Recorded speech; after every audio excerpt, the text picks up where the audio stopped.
So, VK on the beat, check. I'm in Toronto, where you wanna get the city love. I'm from Toronto, where you wanna get the city love. I'm in Toronto, like we wanna get the city love. My city love me back for my city love. Welcome to episode 1545 of Toronto Mic'd. Proudly brought to you by Great Lakes Brewery, a fiercely independent craft brewery who believes in supporting communities, good times, and brewing amazing beer. Order online for free local home delivery in the GTA. Palma Pasta. Enjoy the tastes of fresh, homemade Italian pasta and entrees from Palma Pasta in Mississauga and Oakville.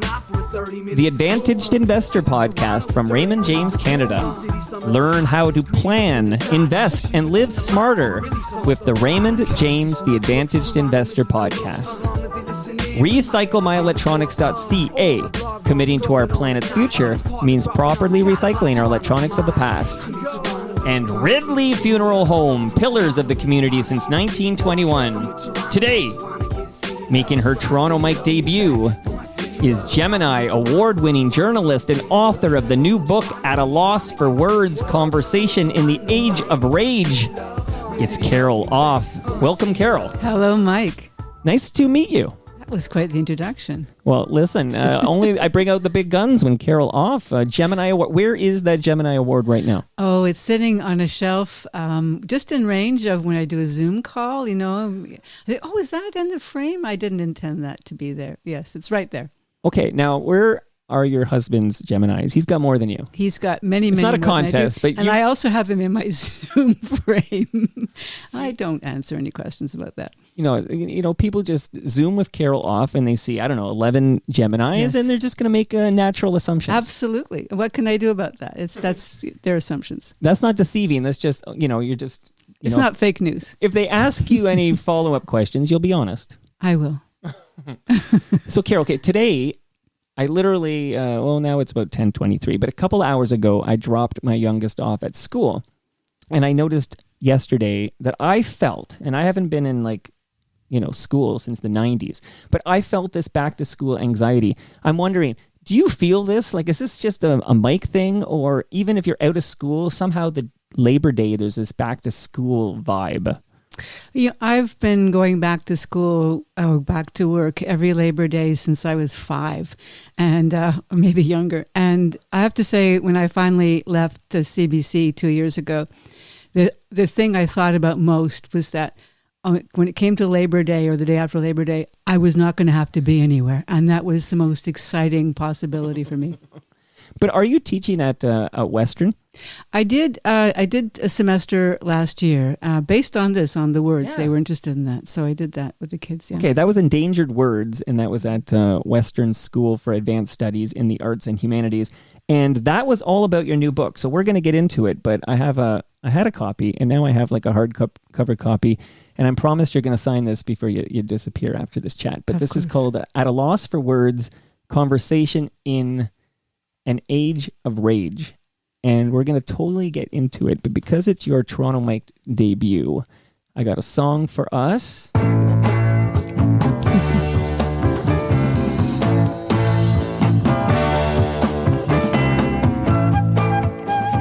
Although I did see that you were just on As It Happens, maybe last week. This last night I was on As It Happens. Okay. Yeah. So I was going to say, Which it's been was a weird. while, but what's it like returning to As It Happens? It was totally weird. It was, well, first of all, because it's my studio I was returning to. I spent 16 years in, and yet I'm on the other side of the table being interviewed by Neil Coxall, who's now the host. And how's she doing? She's great. She was wonderful. She thought it was just as weird as me, but we really got into it. It was emotional. I haven't thought a lot about As It Happened since I left, but I sure thought about it a lot last night. So, Carol, as we set the table here, and before we get into the book and why you wrote the book, and I have some questions about the book, could we just rewind a little bit? Because you spent 16 years hosting CBC Radio 1's As It Happens, but can we go back, maybe help me understand how you get there? So that was the 16 years of your life. We'll get into why you left, but can you give us a vibe of what made you want to be a journalist? I'm not sure I ever did want to be a journalist. I don't recall ever making that choice. Well, then you made a huge mistake. I Carol. did. I'm still trying to figure it out. So, but you went. I know you wrote for the. Speaking of the University of Western Ontario, you wrote for the Gazette there, right? Like, so That's right. so you're going to school, and I don't know. I won't age you, but early 80s, let's say, and somehow that gets you to As It Happens. So, can you help me just fill in the blanks there? Well, when I was in university, the Gazette was always around, and I thought it was awful. And I remember a friend saying to me one day, "Well, if you think it's so bad, you should just go and work for them. Yeah, and do something about do it." something about it." And so Good I advice. thought, okay. And so I joined, and then I became just as arrogant as they were about how wonderful we were, and that it was one of those places where we thought we were pretty great. And I think we could have learned a bit from following other news agencies. But mostly, I mean, as far as how did that happen between that and As It Happens, Sure. I remember at the time thinking when I got the job at As It Happens that if someone had told me back in university when I was listening to As It Happens and Barbara Frum all the time, if someone had ever said to me, one day you will be in that chair hosting it, if they'd said, one day you will walk on Mars, I would That's have more thought, likely. Well, that's possible. But one day I would host As It Happens and I'd sit where Barbara Frum sat. Would be impossible. And there I was. So why is that? I similarly would have thought I'd have a better chance of walking on Mars than hosting a podcast, merely because I thought I had a terrible voice and hated my voice. And I figured, well, I can write maybe, but not ever speak into a microphone. But what was it that you couldn't even fathom that you might one day, be on national airwaves like As It Happens? Do you think I have a terrible voice? No, you have a great voice. That's my. So what is it that you dared to dream? I don't think I ever dared to dream of being on that show. It just wouldn't be possible. But I fell into the whole business of journalism by traveling, and I just had a nose for news, and so I'd find things, and whether it was Pakistan or Africa or wherever I was traveling, and I would think, okay, that's a story, and then before I know it, I was reporting on it, and then getting gigs for that, and then finally hired by the CBC to do just that. So basically between the Gazette, which is, the student newspaper there, and being a staff writer there, and then CBC coming and saying, hey, we have a gig for you. Is there any other professional outlets that you were, working as a journalist for in that period? I did. I wrote for some newspapers. I had no intention during the first 7-8 years of being a journalist. I was trying to be a novelist, but I was pathetic. I really sucked at fiction. Making things up just was not my bag, and so I realized that life is more surprising than anything that I have in my imagination. And so eventually, I figured maybe this is really what I should be doing. I'll just give you one story about that. I had done something. I'd done the story from Pakistan I had, and I wrote it up, and there was a kind of an alternative arts publication. They wanted something offbeat, so I wrote it for them, and they said, well, this isn't really very good. Can you write it again? And so I rewrote it, I don't know how many times, and they said, it's getting worse. and they were going to pay me $50 for that. And so finally I said, well, they said, look, you're just hopeless at this, and so give it up. And so anyway, then I said, well, I'm not going to just throw this away. So I contacted Maclean's magazine and said, can I just submit this to you? And they said, sure. And I did. And they said, this is great. Can we pay you $500 for it? Hey, that's 10 times the price. And so I thought, okay, I think this is where I'm going to go. Smart. So you're basically doing good work. And did you apply for a job at the CBC? No, never. I just started freelancing for them. And my theory was that I wasn't going to start at the bottom and just hope that somebody gave me a better job. I just freelanced and rode my bike everywhere because I couldn't afford the subway. And just parked myself on doorways of shows I wanted to work for and said, I'm not going away till you let me work for you. And eventually they did. See, sometimes that works for you. When you're Carol Off, that works. And sometimes they call security and you're banned from the building. Well, at the time, I wasn't, as you call Carol Off. I was just some hopeless girl on a bike. But there's no shame in that game. I will say, you could right now, and hopefully you do before you leave, you give me $1 million, and I'm still biking everywhere. Oh, yeah. No, well, I'm not going to bike anymore. Believe me, my knees won't let me do that. Okay, low impact workout. Oh, that's too bad. I feel like that's the one thing. Well, maybe you can swim. I'm trying to think. Poor knees. I do know how to swim. I've been swimming my whole life. That's funny. You're in the land of, I know that there's a Gus Ryder pool in this neighborhood. Gus Ryder trained Marilyn Bell and a guy who's, Lumsden. What's it? Cliff. How can I forget? Cliff Lumsden, these are local legends. Marilyn Bell, Cliff Lumsden, and Cliff Lumsden Park is at 5th Street and the lake. And Gus Ryder, again, that pool's in South Etobicoke. But you're in the right place for the open water swims. Right. And where do I swim to? Well, I'm thinking this, from Marie Curtis Park to Sunnyside. There's your swim here. I'll be in a kayak beside you to get you. Right. Well, you'd be wearing your CBC T-shirt. Hey, what do you think? So I actually was thinking, I often when somebody who's had a great career at the CBC, or maybe not so great, I wear this vintage 1976 CBC shirt, which doesn't breathe very well. It's pure polyester, but really? I got it from a guy who worked at TV Ontario, because I guess for the Olympics in '76 there was this joint. They worked together, TV Ontario and CBC. So everybody got these shirts, and his was in his closet. And he's like, "I think you might appreciate this more than I do." And I often wear it, but today I'm wearing the faux retro. So this one's not. It's faux retro. Well, CBC I hope it's t-shirt. Cotton. This one breathes much better, I think. With that logo that you're wearing, we called that the Exploding Pizza. Okay, you call it the Exploding Pizza. I called it the Exploding Asshole. But oh, well, some people I'm sure said that as well. Yeah, I wore that for you. So why did you decide, and I have a few more As It Happens questions before we get to the book, but why did you decide to leave the CBC and As It Happens in 2022? It was, I spent 16 years doing that. I clocked in, I think, 25,000 interviews. Wow. And I was tired. And I think COVID had a lot to do with it, going to the CBC every day for those years where there were 5 of us in the whole building. We didn't see people, just trying to get that show on the air every day. It was exhausting. I think a lot of people wore out during that time, and I was among them. I just thought, I need a break. I need to do something else. And you got to walk away on your own terms. This isn't the infamous tap on the shoulder we hear about often on this program. You didn't get a tap, but you decided, I'm out of here. No, nobody did. No, they would have kept me there forever. But I knew that just eventually, when you feel. Every day I went to As It Happens, every day I worked, I loved it. Every day felt new to me.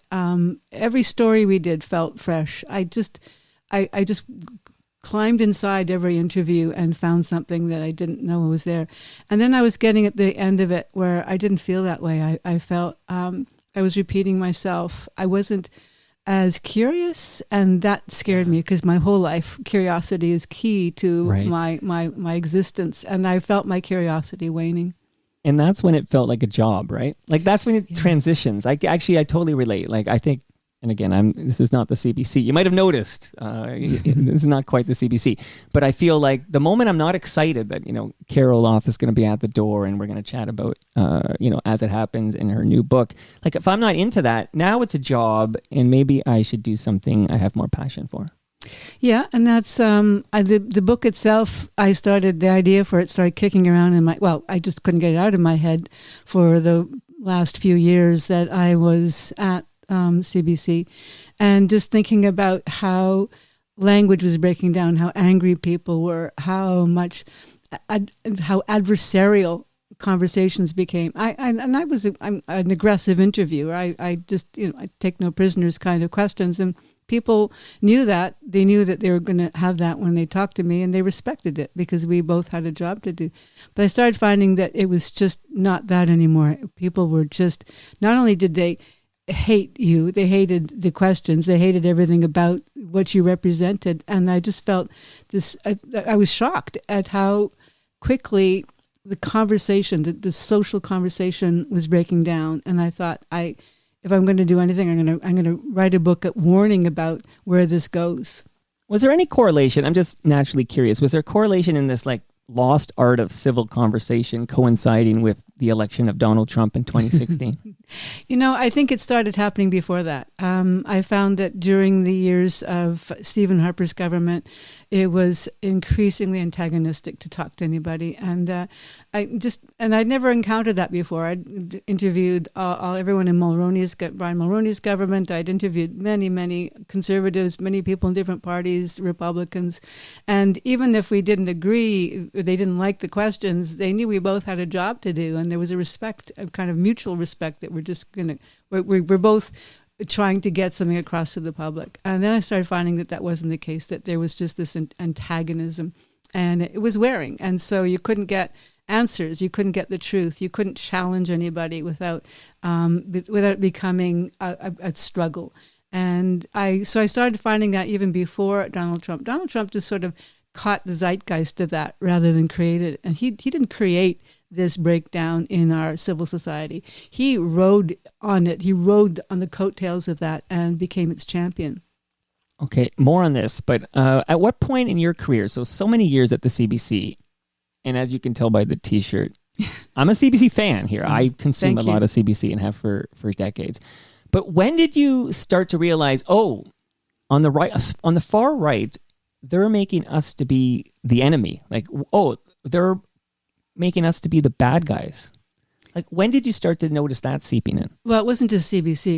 It was independent media in general. And I think what we know, what we've seen trending through all time, through politics, is that when the only way you can get to have power without being challenged is to get rid of the media, to get rid of journalism, to have no independent sources of information. And so we began to see that with sort of this move toward the populist leaders, demagogues, not just in the United States, but in many countries. They're just trying to break down the whole business of journalism, of reporting, of independent voices. Because once you've done that, you can tell people anything. Once you have separated people, discredited the profession that you and I are both in, once nobody trusts you, then you can say anything you want to and unfiltered and get your message across. All of it amplified now by social media. Right. Now, of course, you're right that it is all independent media, not just CBC. But the difference being, of course, that the CBC is taxpayer funded, and the mistruth, and we're going to get into this book in great detail, and the words and what they mean and how that affects the lack of civilized discourse.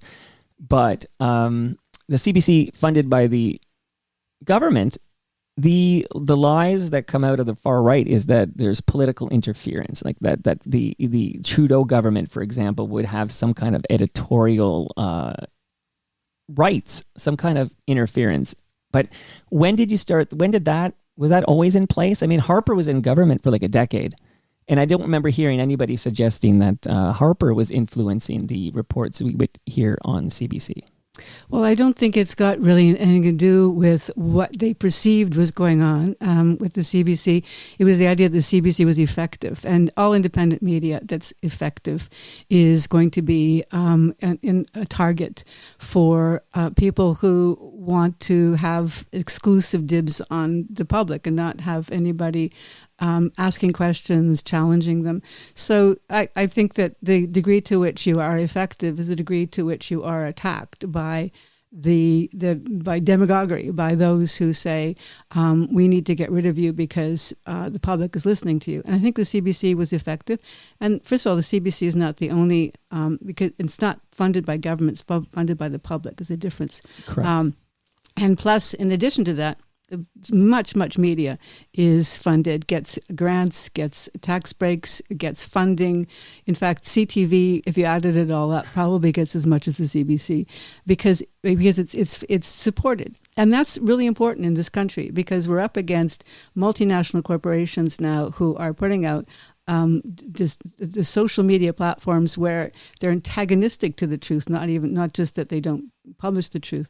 And Canadians are not well served, not just by CBC National or as it happens, but just local, just small communities where you can't find out about local sports. You don't know what's happening at the school board. You don't know what's happening in your community because there is no more media there. It's all drying up, and that's the most dangerous thing that's going on in this country. Should Hamilton have its own CBC outlet?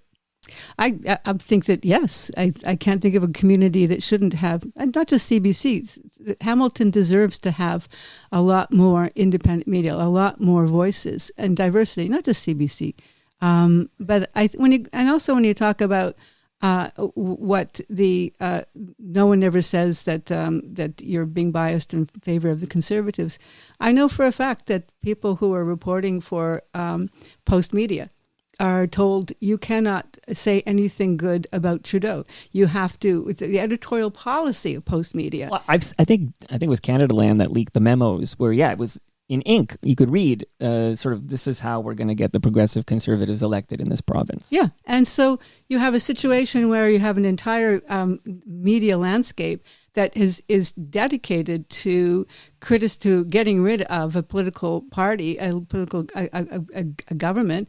And at the CBC, I can say anything I want about Trudeau in an interview like this, not as a host, but I can criticize the Liberal government, I can criticize the Conservative government, and both of those critiques will end up on the air. If I criticize the Conservative government to Post Media, it won't show up. So where is the bias? Right.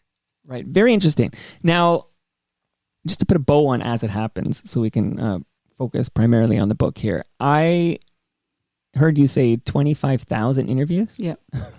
So what am I at? Like 1,500 and something interviews on this show, but I'm counting like every time I drop it. Yeah, I'm catching up. Give me another couple of centuries.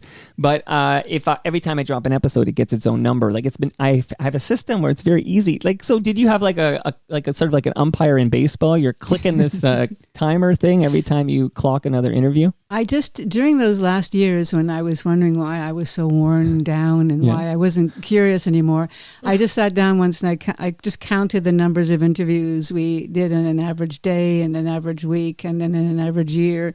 And then added it all up, and I realized I'm into the mid-25s now, right. 25,000 interviews and counting. And that's just 16 years As It Happens. Over the course of 40 years of working in CBC and working in the media, I'd say it's probably another 10,000 there. Well, that's remarkable. I can envision this like Google spreadsheet or something, and you've clocked the 25,000. I talked to this guy, and this farmer saw a UFO, and then you're just going down the list, and would love to see that Google sheet. Now, of those 25,000, do you have a most memorable interview? Like, I knew you were going to ask this. This is that the standard question that you get? No. This is the most embarrassing question that I get because I should remember them, but I really, when people say I love the interview you did such and such, and I'm thinking, right, I did that, didn't I? But no, I think as memorable goes, I think some of the goofy ones, of course, were the most fun. Just the ones where somebody, I don't know, a woman knits sweaters for chickens. Or somebody makes earrings out of deer poop, and because they're really deer, those are really lovely people with people who very strange stories about sheep would always come up whenever we had a sheep show. We loved it. Mm-hmm. I would never miss an opportunity to say the word penis on air, which is there's a grade 5 default at As It Happens. Everybody just wants to say poo-poo and pee-pee on air. And so they would get me to do that, which then there was no difficulty getting me to use this kind of... But good on you for using, you're on CBC, so you use the doctor words, as we say in this home, the doctor words, penis. I often said penis and vagina. I never got to say vagina or vulva as much as I wanted to, but I did get you can do it on this show. I did scrotums and penises and... Because people would make things like a lot of sculptures out of penises, or not out of penises, but make penis sculptures. I think there's a museum I was at in Amsterdam for the penises. That was one of our favorite pieces, was the penis museum, and it was in Berlin? No, it's in some Scandinavian, Sweden. Oh, or is it Iceland? Is it Iceland? Iceland has the penis museum. I've been there, so but I've seen a similar penis museum in Berlin, and I saw one in Amsterdam. What? But, I know. And I didn't get to do that story on As It Happens? Look, this is a it's top killing secret. me. Top secret is that I think I'm going to launch a penis museum review podcast. This is in store. So And have you ever talked penis on your show before? Is this the first time you've been able to say that word? No, I've said penis many times, but I'm a little less mature than you, so I might have called it a dink or a wee wee. Who knows? Oh, I've got a no. thesaurus over here. There, you can't do that on the CBC. No, but no, that's why I said as the long as- doctor yes, words. Yes, the doctor words. Okay. And then from penis to something more serious, I'm always curious as a journalist who was working through, September 11, 2001. How does 9/11, does it change things in terms, like for you in your professional career as a journalist? Like, was that a moment where there's a before 9/11 and after 9/11? I'm just wondering, or this is just another massive global event that I need to cover? I remember, because I wasn't at As It Happens, I was at the national CBC television at the time, and I remember the boss I had at that time was we watched what was going on that morning, and I was in Toronto at that time. A day like this, a beautiful day in September, and my boss said, "This changes everything," and I didn't understand what he meant. He was a very, very wise man, John Whitten, and it was true. Then I spent most of the next year on the road. I never really went home. We went from going to New York, going to see the site, talking to people there, covering that horror, to following where the story went from there to Afghanistan, to later to Iraq, to, Egypt. There were stories there around the world. And so basically 9/11 changed everything. It changed everything for me as a journalist, changed everything in the world as far as I'm concerned. I can only imagine. So you weren't on the air 9/11. But you were at the National, like as a correspondent. Yeah, I was working for the National, and Right. I did their much of their foreign documentaries, and so I was just dispatched that day to start covering the different angles on that story. And to call it a story it doesn't do justice. It was just a massive event in our lives. And we're still feeling the reverberations for that, aren't we? Well, I always wonder, in some regard, is 9/11 a moment where we can tie it to your book? Like maybe post 9/11 is the beginning of the loss of words, if you will, like where we lose the art of civil discourse. I'd say more a moment when I thought we've lost the art, where we're lost the conversation, where have abandoned ourselves to the fringe. The fringe has taken over. People who not part of the conversation and don't even want a conversation.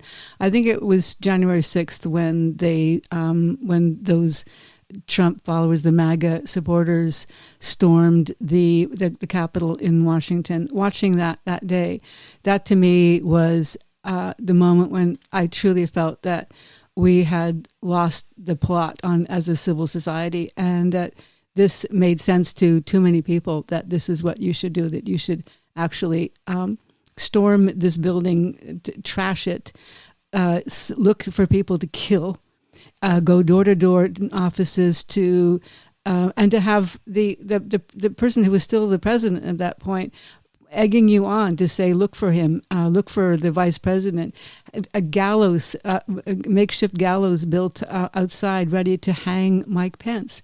This to me was, I thought, we'd seen it build, we'd seen this grow, but this is the first time I realized how bad things were. Yeah, sometimes I wonder if that was a fever dream. It's January 6th, 2021, but you're telling me it happened. Well, and I think people remember where they were at that moment when they realized everything had changed. For me, that was really when this story, this book began to really shape up in my head, when I realized that we had to, and I have to say that I didn't think it was possible. I thought that by the time I got to be talking to Mike in his basement, you've really made it now, by the way. The CBC T-shirt with a very low ceiling that he has to keep warning me about, and that when I finally got to this place, that you would be saying, "You're such a Pollyanna, Carol. You're thinking that it's that we're in this hopeless." That we can actually recover the conversation. We can actually start talking to each other when people are talking about killing each other. But now I actually, in the past couple of months, I've begun to feel more positive, more feeling that there is hope. How much of that has to do with Kamala Harris? It has everything to do with the Kamala Harris switch.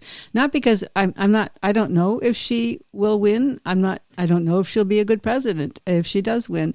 I just know that was the moment when I thought it's possible. We can still talk to each other. We can still engage. And I think that people felt the same. I don't think that you would have seen millions of people, tens of millions of people suddenly and instantly rally around her message about freedom if they hadn't been looking and waiting for this to happen. And I think you saw that there, and you're seeing it in Canada, where people they're calling it the politics of joy, and the feeling that we're not going to succumb to this anger, this resentment, this hatred, and this adversarial world that has been taken over by people, and I have to say on the right, they have really stoked that.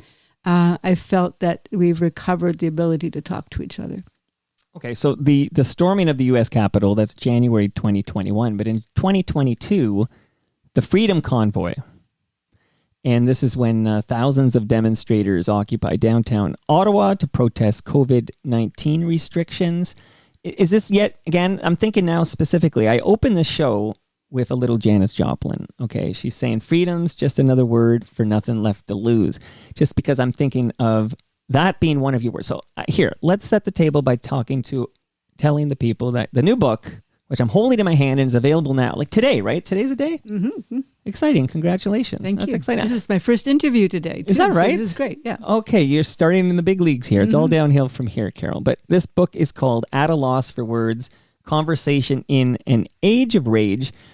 Interesting to me is that I had a bunch of stuff I was reading where it had a different title. So you must know this, that at some point this book was going to be called At a Loss for Words, Why Can't We Talk to Each Other? This was the title, right? At least this is the title. Anyways, maybe that was like an early draft. I think it's whatever. why we can't talk to each other. It wasn't a question, why can't we talk, but why we can't. Oh, right, it's a statement more. But that felt too much like it was a self-help book. And so I think we decided that I'm not writing a self-help book. Right. So you basically look at the manipulation and weaponization of language through the lens of 6 words: freedom, democracy, truth, woke, choice, and taxes. And again, a chapter on each of these words, very thorough, very interesting. But do you think we could spend a little time on freedom here? So freedom is a word that I see in this country anyways, that got co-opted by the convoy in 2022.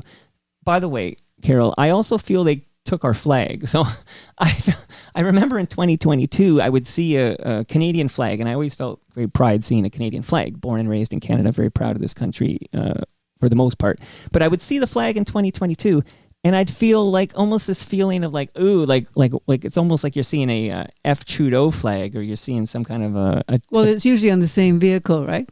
Yeah, so language we're going to dive into because that's what the book is about, but co-opting these, language and co-opting these symbols and kind of using it against you, we need to take it back, right? Well, I think that the freedom word was key to that. And when I would be interviewing people or covering the story or watching it develop and in Ottawa on that very, very cold winter when the Freedom Convoy, so-called Freedom Convoy, took over and occupied the center of Ottawa, someone would just jump into front of the camera and go, freedom. Yeah. And I thought, what is it you think that word means? And I felt the resentment of people who had actually struggled against tyranny, people who live in this country, who came from places, they came to Canada because they came from places that are not free. They came from places where you can't speak, where you can't have even an opinion, where you have no freedom, and they come to a country where here, if you can drive 116 wheelers up to the front door of government, set up your bouncy castle and hot tubs, and occupy the capital for a month. What freedom do you feel you don't have? And they would say in those moments, we're taking our freedom back. Well, what's the freedom? Yeah. The freedom to do what? What is it you're missing in your life that you consider? And obviously it came down to that point, COVID. They felt that They didn't have the freedom to go anywhere without a mask, the freedom to go into a restaurant and order without, restaurants were closed for the most part. They had lost the freedom of movement. And I thought, well, I don't want to lose the freedom to not be infected by a disease that at that point had killed 50,000 people in Canada alone, and in the end, 1 million people in the States. We wanted the freedom to be safe. We wanted the freedom to have our kids and our grandparents and whoever else not vulnerable to a disease that was spreading like wildfire. And the argument was, we want to be free to do whatever we want. We want to be free from the responsibility to others. And that's when I felt that this word freedom has been co-opted by the convoy, and again also just a year earlier by the January 6th. So when a movement like that co-ops a word like freedom, like how do we reclaim it? Like how do we reclaim it? Are these people going to read your fine book? And I you know what? I was shocked that Kamala Harris is doing it. The entire theme of her campaign, what's her theme song? Beyonce's Freedom. What's the word freedom is, if you count the numbers of times it appears, every time that Tim Walz or Kamala Harris speaks, that they say freedom in almost every paragraph. And you hear no talk of freedom on the part of the MAGA conservatives. You hear no Republicans talking about freedom. They talk about how the country is broken and how we need to take control. We need to control what books you're reading in the library, and we need to control what gender your kids have. We want to control that marriage. We want to control all these things. And so you have the opposite. The narrative is flipped, and you have Republicans, MAGA Republicans, talking about taking your freedoms away, and you suddenly have these people that are often accused of being socialists, who are the ones who now own the word freedom. And so, no, I'd love if Kamala Harris read my book, but I think that they claimed this word, they took it back in a way that I didn't think was possible when I was writing this book. Amazing. They're also redefining the word weird. Because I always like the word weird, and I'm a little weird, and I always think weird is a little, like, I know. Typically it's interesting. It's not a bad thing, right? Like, maybe you're not typical. You've got a few, I can't even say that word. Interesting. Thank you. Okay, we've lost weird. We're not going to get weird back. I think we should. Maybe I'm going to write the book on reclaiming the word weird. Maybe it's a worthy sacrifice for a good cause. I don't like how weird has become a bad thing. And again, no.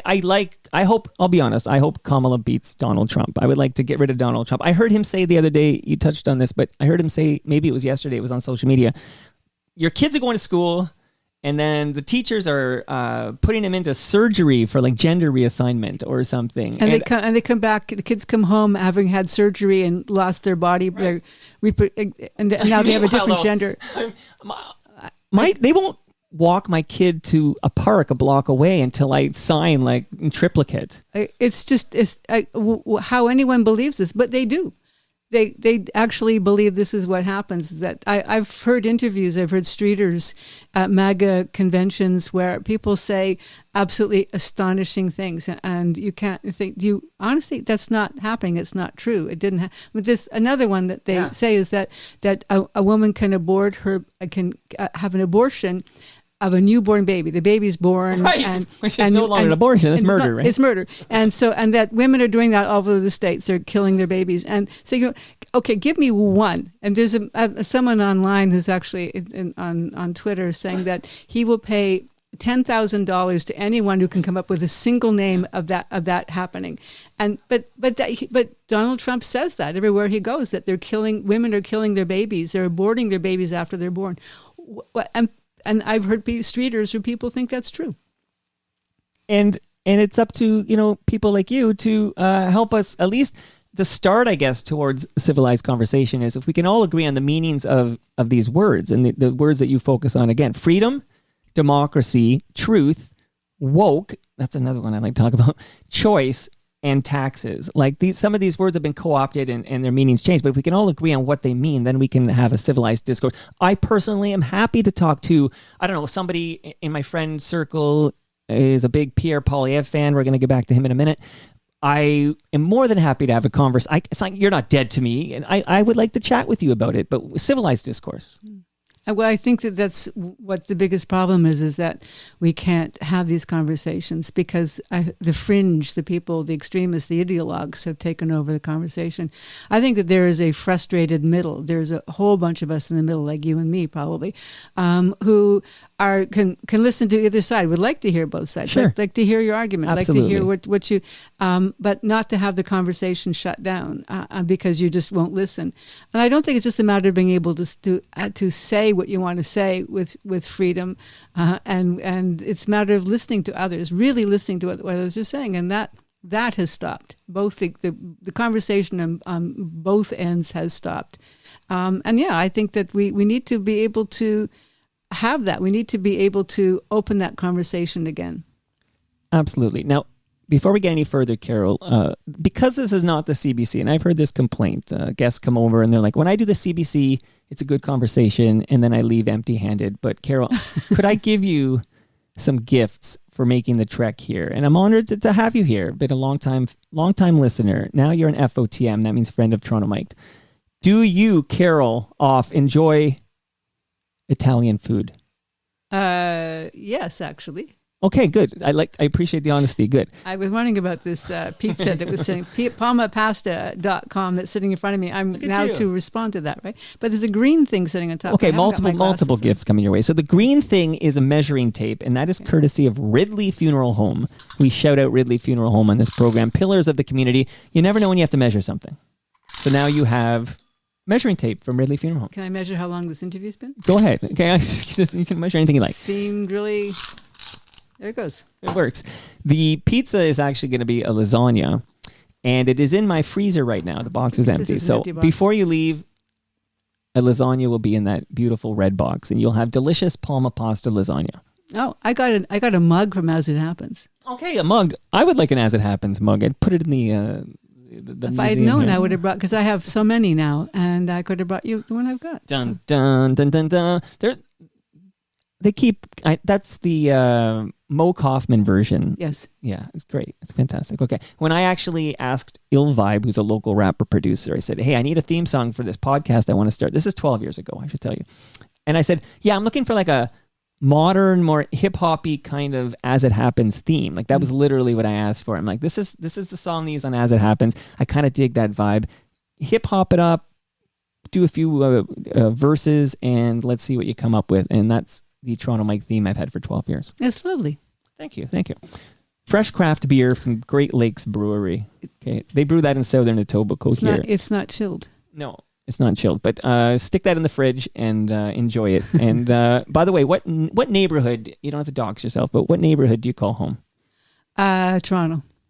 Okay, like West End? East. East. Okay, so these guys are in Southern Etobicoke, but you can buy their fresh craft beer all across this fine province, and they have a location also at they have a brew pub at Jarvis and Queens Quay. So maybe make your way there, have a nice lunch, enjoy some fresh craft beer. So you're taking some home with you. This is amazing, and you never get this at CBC. You're right. No, you never. I mean, Tom Wilson from Junk House is down here, and he's like, "Yeah, I do. I can't do a Tom Wilson impression. Okay, I was gonna try to do one, but." Don't. I do a lot of CBC. I don't get lasagna. He just comes by for the lasagna now. So Right. Last but not least, welcome back to the program, Raymond James, the Advantaged Investor podcast hosted by Chris Cooksey. That's where you get your best practices, your good financial advice. Subscribe to that podcast. And Carol, if you have any old electronics, old devices, or old cables at home in the East End there, please do not throw that in the garbage because those chemicals end up in our landfill. Go to recyclemyelectronics.ca and put in your postal code, and you'll find a place near you. You can drop it off to be properly recycled. Excellent. Now, we talked a bit about the Freedom Convoy. Did you make the trek to Ottawa to check it out, or you watched it from afar? I could not go to Ottawa because I was having to stay in the studio. So, no, I watched it, recorded it from there. Okay, so Pierre Poilievre marched with the Freedom Convoy. Mm-hmm. Now, I'm just wondering how, because, in this country, they've got what's going on down south is very interesting, and we watch it because it matters. They have a great effect on our day to day. But up here, we have Prime Minister Justin Trudeau At some point, there will need to be a election, and if you believe the polls, it looks like the Conservative Party will form the next government. I'm just wondering how Pierre Poilievre compares to the Donald Trump populist alternative facts methodology in your eyes. I've heard people comparing Pierre Poilievre to Donald Trump. There's just no comparing. Donald Trump is in a league of his own. There's just such an extreme example of a demagogue, of somebody who is a dictator in waiting. And Pierre Poilievre is not like that. I think that Pierre Poilievre has learned the language, the rhetoric of us against them. He plays the demagogic language well. He talks about that that he is the one who's going to save people. He is the strong man who will resist the woke mindset or the woke radicals, and that he is the one who will stand up to the gatekeepers and he rage farms. That's the other successful thing that populists do. But I think that when we talk about the Freedom Convoy or all these things, that a lot of people were opportunists, and Pierre Poilievre joined that opportunity to look like he was a champion of the Freedom Convoy. A lot of people at that convoy, a lot of people who are part of that kind of movement are people who feel insecure. And so we can't forget that there are a lot of people who just genuinely feel insecure right now for really valid reasons in this country and in the United States. But let's just stick with Canada.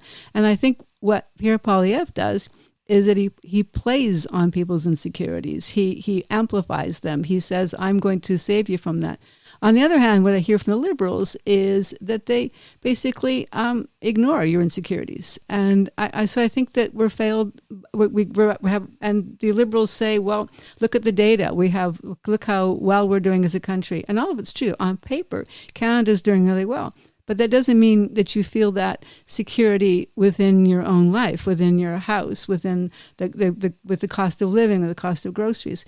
And so you have these two parties right now. You have Justin Trudeau, who doesn't seem to care about your insecurities, and you've got Pierre Poilievre, who preys on your insecurities and amplifies them. And so we're basically stuck with a technocrat versus a demagogue. And these two men seem to be determined to get in the ring and duke it out with each other. And I feel that we're left behind. We're in the middle, this sort of people who have genuine feelings of insecurity, genuine needs to seek leadership, people with imagination, people who are not rage farming, people who are not trying to stir up our emotions and turn us against each other and against society. We don't have anybody who's doing that right now on either side.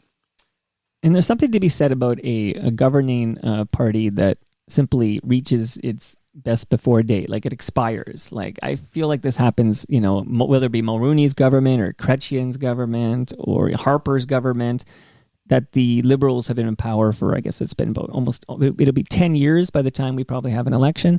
And that Canadians, the general will, the zeitgeist decided it's time to change things up. I've never understood this argument, it's time for change, as being a reason to get rid of a government. But at the same time, the Liberals just seem tired. They actually do have good policies. They actually do have good ideas, but they're just hopeless at explaining them to us and getting us to say, well, you just trust us. We're doing the best for you, and that may be possible. But I just don't feel that they just look bored. Whenever I see a Trudeau cabinet minister, a Liberal cabinet minister speaking about a policy that might actually be interesting, they're not interested in it. They seem bored, or they seem resigned to this idea that they're going to be losing in the next election. I feel this, Carol. I feel that exactly. I feel like some people are like, "Oh, why doesn't Trudeau step down and put some like new blood up there?" And I'm feeling like, okay, maybe this is like how Kathleen Wynne didn't step down when it was clear that Doug Ford's government was going to form the next provincial leadership party. I think maybe Trudeau goes down of the ship to kind of save somebody from this fate. Oh, I just think he's so determined. He seems so resigned, though. But he seems so determined to duke it out with Pierre Poilievre. Those two men have a hate-on for each other, and they want to fulfill that in this election. And I'm feeling what do we get out of that? But I think that the Liberals just look and feel tired, and on their own by their own efforts, not by us saying simply we want change. I just want things to be better. I just want people to feel secure, and I don't think that either party is encouraging that at this point. Now, in our last 10 minutes here, I realized I had a question from a listener, and I really want to get this in, although I did kind of touch on this earlier, so I feel like I've stolen her thunder. But Leslie was curious, in your opinion, Carol, where this rise in populism comes from. I was hinting later, does it start with Donald Trump in 2016? And you said it predates that. So if it predates Trump, do we have an idea of when this current populism starts to rise in this on this continent? Populism has always been with us for many decades, and populism is not dangerous in itself, but it the elements of populism, the rhetoric of populism, can turn to authoritarianism really easily, and because populism uses the language of the demagogue. It uses the us against them language. It adversarial anger, resentment of others, fear of others. That's what populism plays on. And that's the basis for, how Hitler and the Third Reich came to power. They played on that feeling of anxiety people have, their fears, played into it for a decade before they even came close to having power. And we see it in totalitarian regimes on the left and the right, where they begin with this talk of, I'm the strong man, I will take care of you, I will protect you from the evil other. It's never defined, right? It's always, quite often, for the Nazis, it was the Jews, right? But I'll protect you from the other, I'll protect you from the bad elements. And people feel that, and so they get sucked into that. And then they only realize what a problem it is after it's too late. I was reading that you volunteered with Journalists for Human Rights to help Afghan journalists escape from the Taliban. And I'm wondering if you could tell me a little bit about that. That sounds very interesting.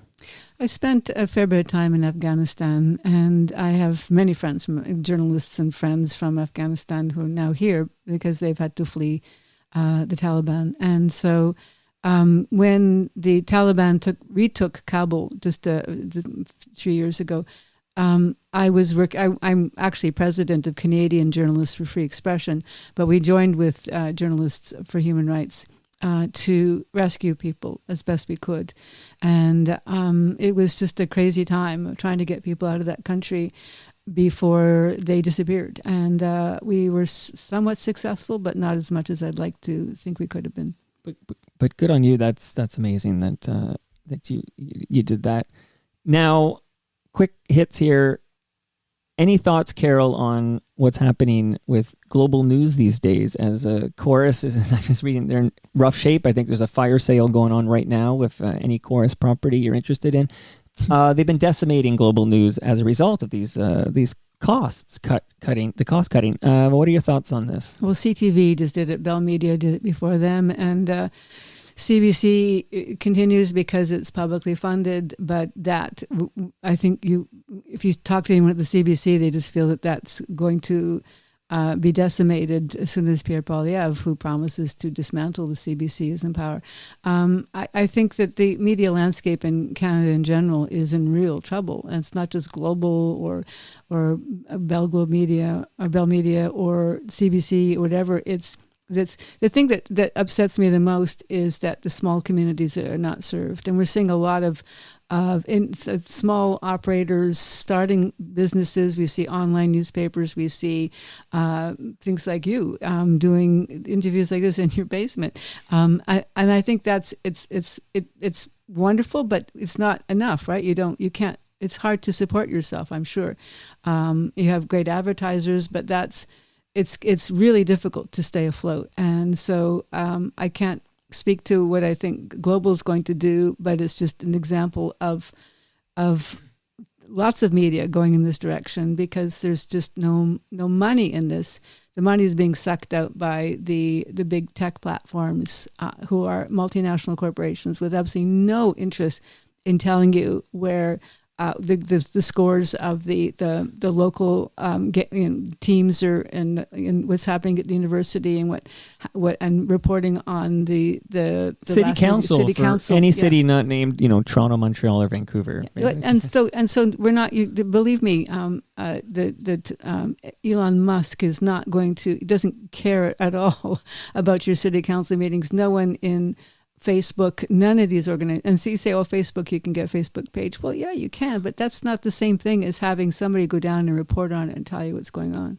For sure. Now, you did just touch on it because if Pierre Poilievre is elected prime minister in this country, and it's possible, maybe probable, what is the future of CBC? I know you don't have the crystal ball with you. I was checking to see if you brought your crystal ball, but he has pledged, I think, to defund the CBC. What does that mean for the CBC at a time when we need it most, in my opinion?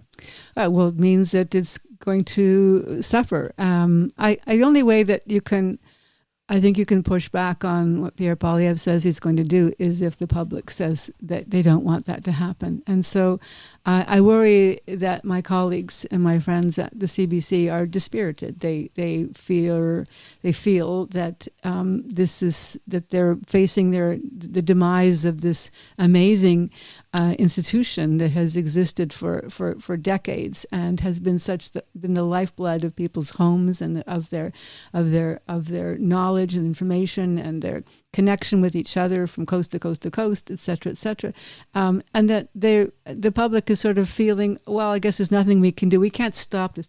I think, Mike, one of the biggest the problems is people feel resigned to this idea that they can't change anything, they can't turn anything around, that yes, Pierre Poilievre is going to get rid of the CBC or dismantle large parts of it. Yes, we're going to not have local news coverage because big tech media is going to overcome all of that. We're not going to be able to afford to buy a house. We're not going to be able to do anything we want to do. And I feel this resignation in this country. And I think people felt that way in the United States. And that's why I think what Kamala Harris represents is the sudden idea that no, we don't have to give into this. No, it's not over. No, we don't have to succumb to the worst ideas and losing the things that matter to us. And so I think that the politics of hope is the one thing that I now turn to that gets me up in the morning, that maybe we're not going to see some of the worst things. Only if the public says no. You have to stand up, get up on your hind legs and say, I don't want this to change. I don't want this to go. I want this conversation to continue, and I want it to happen on the CBC and in other media across this country. I needed this pep talk personally because I feel that the Conservative Party nationally and even the Progressive Conservative Party provincially, I feel neither really cares about getting Toronto's vote. Like, my feeling is that my thoughts and my feelings in this city, which happens to be Canada's largest city, but they can win without Toronto, and they're not really trying to get Toronto's vote. It's almost like they've decided they're not going to get Toronto's vote. They don't need Toronto's vote. So my voice doesn't really matter. This is a feeling I have. But that's the argument that has been presented itself in every election that I've ever covered for 4 decades, that Toronto is not necessary, or Toronto is dominating it, and Toronto decides, and the rest of us outside of Toronto don't get to influence these elections. That's always an argument. Big cities and rural communities. But what's really interesting? In the United States, they are having these, they call it, I think, the anti-rage movement. And so these small communities are joining with people in large communities, in large cities, to have these meetings, to have these councils, to have these gatherings where they talk to each other about, let's share our experiences. And so people a farmer who is very, very right-wing and Republican is then sitting down in a room with somebody who's from the LGBTQ community of a big city and listening to each other, like really deep listening to each other. This is a movement that's these little knots of this movement are across the United States. And someone called it the Kumbaya industrial complex. We're going to sort of turn this around by just going back to the conversations that will bridge these divides, that we'll be bridge builders and not destruction engineers, right? And so I think that's happening in the United States in small movements, and I think that can happen here. We can start talking to each other again. Well, here's hoping. And I am glad you wrote At a Loss for Words. Thank you. So thank you for writing this book. They announced Charles Adler is going to be a senator. Oh, Carol Off, senator? How would you like that? No, Charles Adler is going to be a senator? That's wonderful. Yeah, that was announced a couple of weeks ago, but I was thinking Carol Off for senator. So I'll start that campaign for you if you like. And we didn't mention his name. I realized off the top we made a joke that you're married to a guy with 10 Gemini Awards. Oh, yeah. Lyndon McIntyre, how's he doing? He's great. He's got a book coming out in the fall, and I think he should be on Toronto Mike. Oh, and look, that's where I'm going with this. Will you, I'm curious, how was this experience? You've got 25,000 interviews under your belt. I know they don't normally go this long, but how was this for you? And will you recommend to Lyndon that he make a Toronto Mike appearance? You want me to measure this one? How do I measure up? You measured Carol? up That's really what I'm well, asking. Mike. Okay. And I got all these gifts. No, it was a very good interview. I really appreciate it. Thank you. And that brings us to the end of our 1,545th show. You can follow me all over the place. I'm at Toronto Mike. So if I'm going to send people somewhere, are you on social media, Carol? Yes. Where would you send them? I'm on Twitter or X, Facebook, Instagram, and if you want to just find them all, just www.caroloff.ca. So caroloff.ca. I'll be tagging you in all those social media places when I post this, which will be in about 10 minutes because I'm not editing a word. That's the other big difference between your interviews and mine. No edits for brevity. What did they say? For brevity or whatever. All right. Clarification, right. Much love to all who made this possible. That is Great Lakes Brewery. Don't forget to bring home that craft beer. It's Palma Pasta. I've got the lasagna in the freezer. RecycleMyElectronics.ca. Raymond James Canada. And of course, that measuring tape is courtesy of Ridley Funeral Home. See you all tomorrow when Kate Wheeler returns to the show. We'll find out what she thinks about these chorus cuts at Global News. She was there recently for many years. See you all then.